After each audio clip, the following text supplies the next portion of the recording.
Ladies and gentlemen, the story you're about to hear is true. The names have been changed to protect the innocent.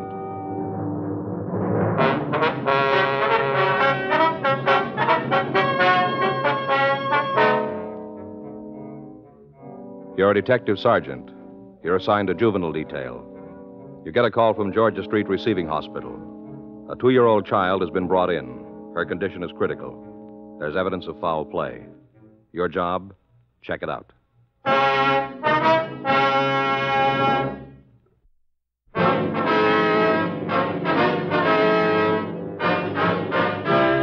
Dragnet, the documented drama of an actual crime. For the next 30 minutes, in cooperation with the Los Angeles Police Department, you will travel step by step on the side of the law through an actual case transcribed from official police files.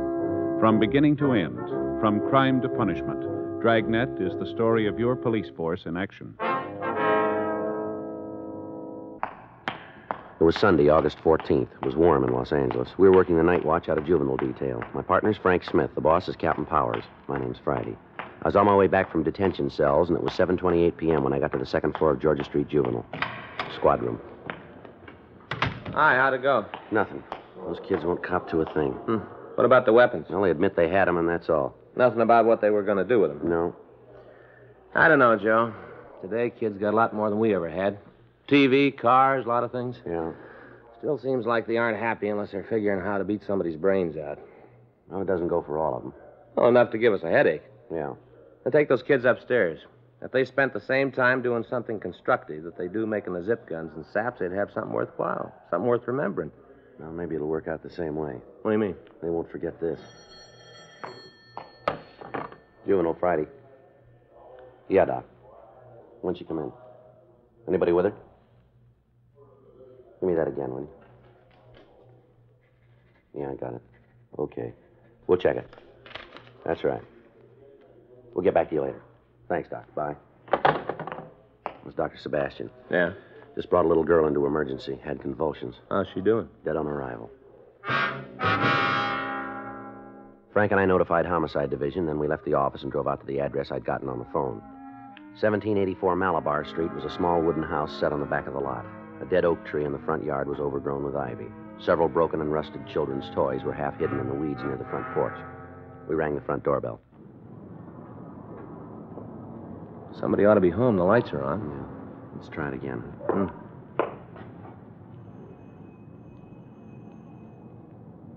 Yeah, somebody's coming. Uh-huh. Yes, Ms. Manson? that's right. What do you want? Police officers would like to talk to you. We have to go through it all again. Don't you think I feel bad enough about it? We're sorry to bother you, ma'am, but there's some questions we have to ask you. Oh, all right, come on in. You might as well sit down. Thank you. Thank you. This is Frank Smith, and my name's Friday. How do you do, Miss Manson? Hello. You're the child's aunt, is that right? Yeah, her mother's my sister. And where's her mother? I don't know. Been trying to get in touch with her. Left messages all over town, but I guess she ain't got any of them. The child stay with you, does she? Yeah. Been here since she was 6 months old. Feel like she was my own. Mm-hmm. I've got 3 kids myself, all boys. Always wanted a girl. When Joan said I could have Melissa, it made me feel real good. Like a daughter of my own, real good. Mm-hmm. No, it didn't make any difference to Joan. None at all. Wasn't anything that mattered much to her. I always thought Melissa was something that shouldn't have happened. In the way, that's what she said. Yes, ma'am. In the way. Mm-hmm. What happened this evening? What do you mean? Well, you're the one who called the hospital, aren't you? Yeah. As soon as I knew there was something wrong, called him. Mm-hmm. Well, what happened? Well, this is Sunday. Yeah. Every Sunday morning, Joan comes by and picks up Melissa, takes her for the day. Mm-hmm. Just like always, she was here this morning. Yes, ma'am. Going to be a big day. She told the baby they were going up to Griffith Park to the zoo, see the animals. Mm-hmm. Well, we all sat around and ate. My kids and baby and Joan, and the kids went to get dressed. Yeah. After she was dressed, they left. Joan and Melissa going to the zoo and the rides. Real big day, real big. Mm-hmm. About 6 they came back. That's this evening? Yeah, 6 o'clock. The baby didn't look real good, kind of hot and flushed. Yeah. I asked Joan if she'd given her a lot of junk. She said no, nothing that'd hurt her. That's what she said. Mm-hmm. Just came in the house and then she left. Said she had an appointment, that she couldn't be late. Just dumped the baby inside the house and walked out. I see. I gave her a bath. Thought it might make her feel better. She was running a little fever. Warm bath's supposed to bring down the temperature. Yes, ma'am. Didn't do any good at all. I asked her if she was hungry, and she said she was, so I gave her some dinner.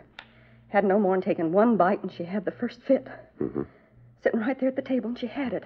I didn't know what to do. Never had nothing happen like that before. I didn't know what to give her. Did you call a doctor? Yeah, we don't have a telephone, so I went down to the corner. There's a booth at the gas station. Yes. Didn't want to leave the baby alone, but there wasn't any other way. Nothing else I could do. All right, go ahead, please. Doctor wasn't at home. I left word for him to come right over, and then I came back. Didn't no sooner walk into the house than she had another fit. Scared me to death. Poor little thing sitting there. I could see she was in pain, terrible pain, and there wasn't anything I could do for her. Mm-hmm. I just couldn't wait anymore. I went back and called the emergency hospital, asked them to send an ambulance. Told them it was important and to send somebody right away. A couple of minutes after that, the men got here and took her away. Poor little thing. Yes, ma'am. She looked at me, like asking me to stop the pain, begging me, almost tore my heart right out of my chest to see her. So little. Almost killed me. Yes, ma'am. She was dead when they got her there. Didn't even live long enough for them to try and save her. Not even that long. Yes, ma'am, we know. Just a baby. 2 years old and she's dead. Just a tiny little baby. Oh, that would hardly seem fair. A lot of people could die and it wouldn't make any difference, but not her. She was beautiful. Just beautiful, like my daughter, like my own. You sure there isn't something we can get for you, Miss Manson? No, nothing. Isn't anything that'll help now. Nothing at all. Ma'am, has there been any history of this type of attack in your family? You mean fit? Epilepsy? Anything of that nature? No, never been anything like that. Well, now, did the child tell you that she felt sick? Mm-mm. We didn't have no idea there was something wrong until it was too late. Did she complain of stomach cramps, do you remember? No, she didn't. What'd you have for dinner? Ground meat, potatoes, green beans. Couldn't have been that made her sick. We all ate the same thing. The kids and me, none of us had any trouble. Mm. Is your sister separated from her husband? Yeah, they hadn't been together for over a year. Been that long anyway, I suppose. He's supposed to contribute support, but he doesn't, not a dime. I see. Did she provide support for the little girl? She was the baby's mother, but that's as far as it went. Came to caring for Melissa and it landed in my lap. Remember when she had roseola? Joan didn't even come over and see her, just didn't care. Mailed a little doll for the baby. Guess that was supposed to make up for her mother not being there. Can you tell us where we can contact your sister? Sure. Place over on Hewitt Street. Got an apartment there. You have the address? Yeah. Won't do much good to go over there, though. Why's that? Well, she probably ain't home. Chances are she's out someplace running around having a good time. I see. Don't even know that baby's dead. Hasn't got the slightest idea. Oh, we'll go and see her. Well, hope you won't mind waiting for her to show up. You're going to have to. Probably wait a long time. Yes, ma'am. She don't care about the baby. Never did. Told me a couple of times. Just a rock around her neck. Talked about it, how hard it was for her to get a husband with a kid. All the time, how the baby was making it hard for her. Mm-hmm. All she ever thought about herself. Didn't want anything to interfere with that, just herself. She won't care about the baby. She won't care at all. Probably won't even talk to you. I think she will. Why should she? No reason for her to even see you. Yes, there is. What? We're trying to find out why the child died. Oh, she just got sick, that's all. Isn't anything more to it. Melissa just got sick. You seem pretty sure about it. Of course I am. Couldn't be anything else. You think there was anything else? You think there was something wrong? We don't know yet. Well, then talk to Joan. Ask her. Anything wrong with Melissa that happened today? She ought to be able to tell you. Talk to her. Yes, ma'am, that's what we'll do. Hope it does you some good. Wouldn't surprise me a bit if she knows what had happened. What's that? She's probably got an idea. I wouldn't want her to know I told you this. What do you mean? If there's something wrong with the way Melissa died, if there is, Yes, ma'am. wouldn't surprise me if Joan killed her.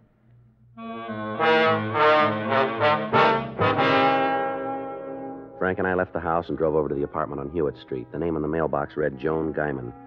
We rang the bell, but there was no answer. We talked to the landlady, a Mrs. Enid Finden. She told us that the Guyman woman had left the place about 7:15 in the company of a man, and she hadn't returned. We asked her what she could tell us about Miss Guyman. Kind of hard to say right off. She's funny, you know how I mean? No, ma'am. Well, there's a lot of people who don't like her, lots of them. They think she's kind of wild, the way she runs around, partying it up.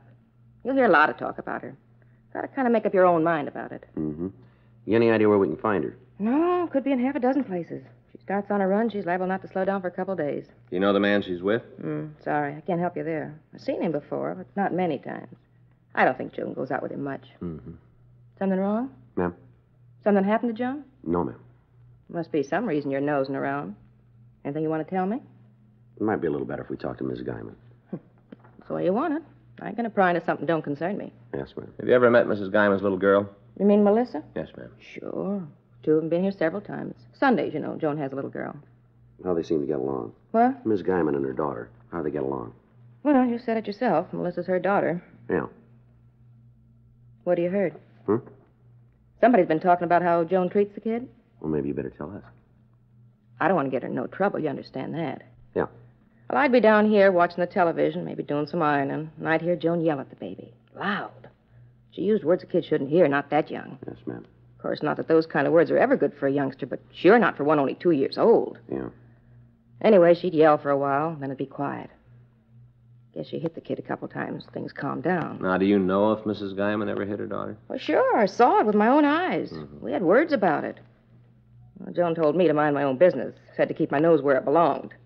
Told me how Melissa was her kid, and if she thought a slap would do some good, she was going to give it. Mm-hmm. She did. Only a couple times they weren't slaps. What do you mean? Like this. With a closed fist. Hit her right along here. Right above the ear. A couple times in the face. I saw the kid with a black eye myself, sure. Does Mr. Guyman see his wife? Not that I know. She said a couple times that he doesn't. I don't think she even knows where he is. Kind of sad, you know. Ma'am? What happened? That's how all the trouble started. Mr. Guyman. Both of them used to live here when they got married. First off, they seemed pretty happy. Didn't have no idea there was anything wrong. Mm-hmm. Then when the baby was born, the trouble started. Wasn't long before the whole building knew about it. Of course, there was a couple of people who had an idea before. What's that? About her. Ma'am? Oh, running around, down to the bars, drinking, talking with other men. Now, I'm not a prude. Never been anybody who could say that about me. Nobody. Mm-hmm.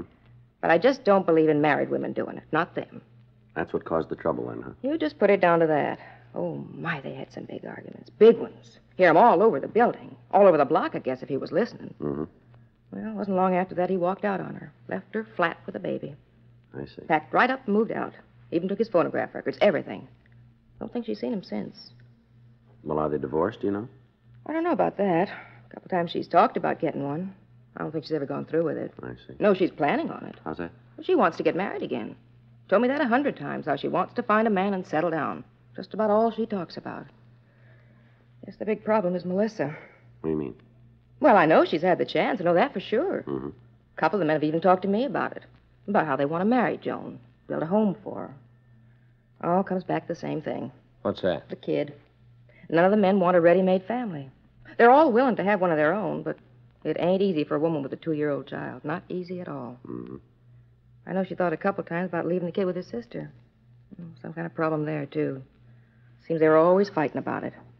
Do you know what the arguments were about? Sure. Joan's sister didn't think she was doing enough to support the kid, you know. Figured she ought to have more money. Any of these quarrels ever get violent? Yeah, I heard them upstairs, yelling and screaming at each other. Almost as bad as Joan and her husband.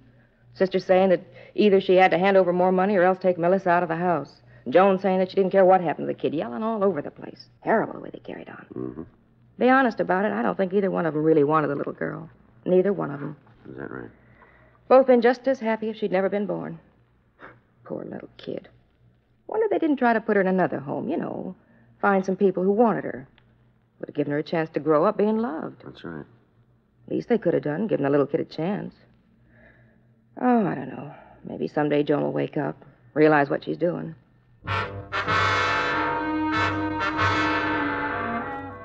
We returned to the office and checked with the crime lab. They'd finished going over the child's clothing, and they had everything out of order. We put in a call to the coroner's, Vic Wallage. He told us that the autopsy would be held at 10 a.m. the following morning, and that we should have the results by 11. He went on to say that in his examination of Melissa Guyman, he'd found several bruises on her neck and back. However, he was unable to tell us if the blows might have been strong enough to cause her death. 12:16 a.m., we ran the names Joan Guyman and her sister through R&I. There was no record on the sister, but we found that the Guyman woman had been arrested several times in the last year on charges of 4127A, drunk. The rest of the night was spent in checking out the places she was known to have frequented. An attempt was made to find her husband without result. The next day, Frank and I met in the squad room early to put through a call to the coroner's office. Yeah. Mm-hmm. What about the bruises? I see. Well, how long's that going to take? Right. We'll keep in touch with you. Okay. Bye. How about it? They finished. What's the cause of death? They're still not sure. What do you mean? They think she might have been poisoned.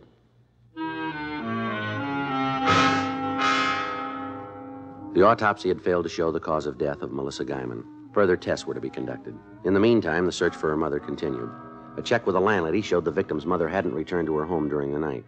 We contacted her sister, but she told us she hadn't heard from Joan Guyman. The afternoon papers carried a story on the little girl's death. Frank and I checked with Sergeant J. Allen again, but he hadn't come up with anything new. 3:20 p.m. You want to go out and see the sister? I don't think it's going to do much good. She said she'd call if she heard anything. Yeah. I got it. Juvenile, Smith. Yeah, that's right. Yeah, we have. Well, where are you? All right, stay right there. That's right. Huh? As soon as we can. Joan Guyman. Where is she? Bar down on East 5th. She know about the little girl? Yeah, wants to see us right away. Well, that makes us even. She's got more of a reason. Says she killed her daughter.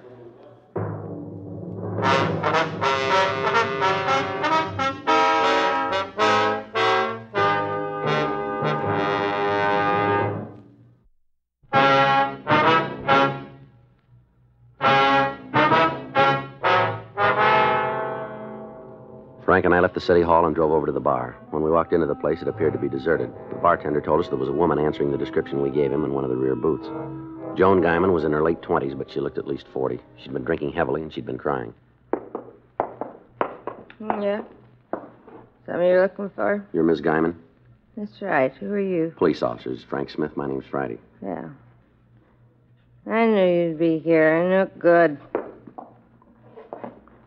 Why don't you sit right down and make yourself comfortable? Which one of you fellas I talked to? You talked to me. Yeah. Well, then you know why I asked you to come down here? Yes, ma'am. You want to tell us about it? No. How's that? You asked me if I wanted to talk about it.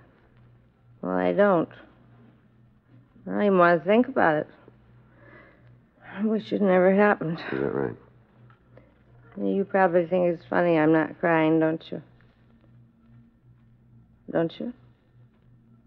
You think there's something wrong with me? My baby's dead and I'm not crying? Well, do you want to know why? You want to know? Why don't you tell us, lady? Because there ain't no tears left. Not a single one. I'm all cried out. That's why. You better put that down. You've had enough of that. I think I ought to have a lot more. A lot more. You said you killed your little girl, is that right? That's right. Well, tell us about it, will you? No reason not to. No reason for anything anymore. All right, go ahead. I killed her. I killed her. Just like I'd put a gun up to her head, I killed her. Is this the same? Go ahead. Oh, poor little kid. She didn't want much. Hardly anything. One of those dolls with the hair you can wave, that's all. The doll with curly hair and her mother. She got the doll. I gave it to her yesterday when we came back from the zoo. He says, seeing how happy she was. She was happy. Another thing I wouldn't give her. No mother. Poor little kid. She didn't have no mother. Just me, that's all. It's me. Yeah. That's why I did it. What's that? Killed her. If I'd been her mother and kept her with me, it never would have happened. She'd be all right now. Neglect. That's what did it. Neglect. And I gave it to her. Never paid no attention to her. All the time, too busy with what I was doing. I didn't pay any attention to her. I didn't pay any attention at all. All right, come on, lady. Where are we going? Downtown. What for? I think we'll be able to talk better there. Oh, I don't want to go anyplace. I'm going to stay right here. My baby is dead. Poor little kid didn't have no mother. Why don't you just go away and leave me alone? You know we can't do that. Why not? There a law or something that says you got to hound people. Is that what you're doing? Frank. Yeah. No, wait a minute. You leave me alone. You got no right to do this to me. Bartender, come on back here and help. These lousy cops are giving me trouble. Help me. Come on, lady. You're only making it harder on yourself. Leave me alone. Get away from me. Come on, don't cause any more trouble now. If you were a gentleman, you wouldn't do this to me. If you were a lady, we wouldn't have to.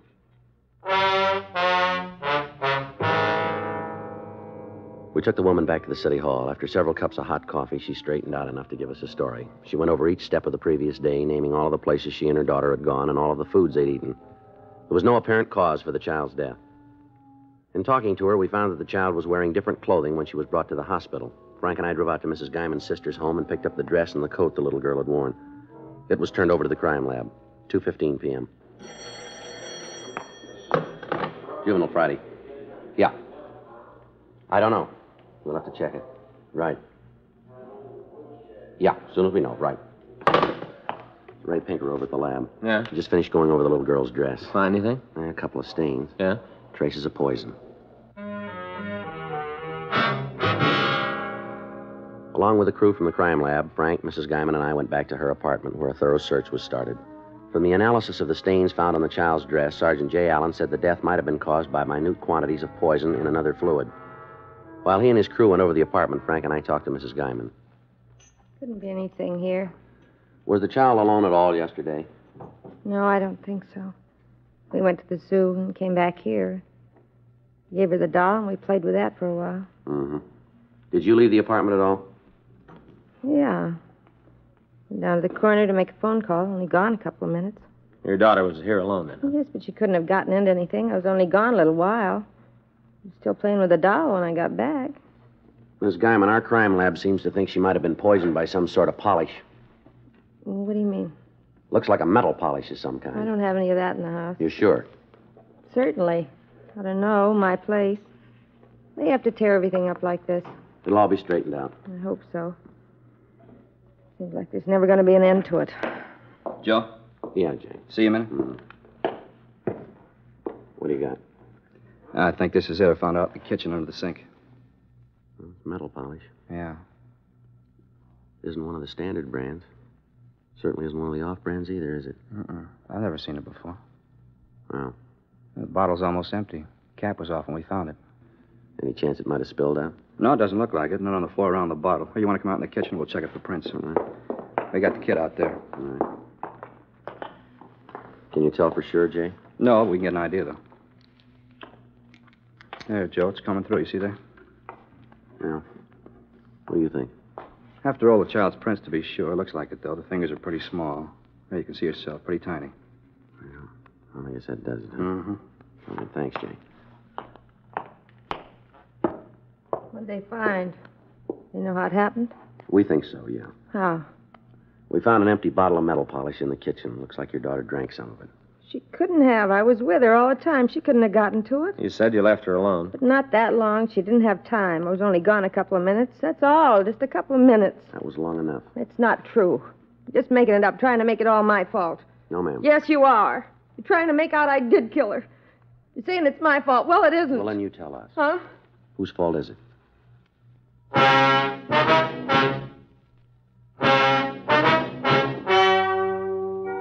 The story you've just heard is true. The names were changed to protect the innocent.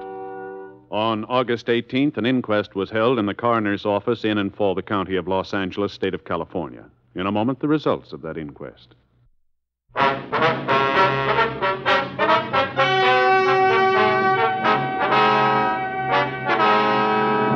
After examining all the evidence, a coroner's jury decided that the death of Melissa June Guyman was due to accidental poisoning.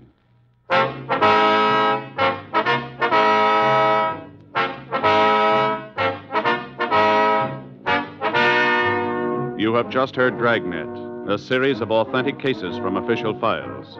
Technical advice comes from the Office of Chief of Police W.H. Parker, Los Angeles Police Department.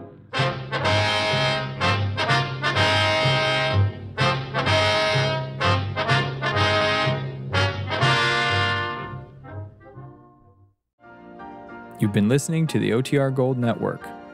Find more classic radio at otrgold.com.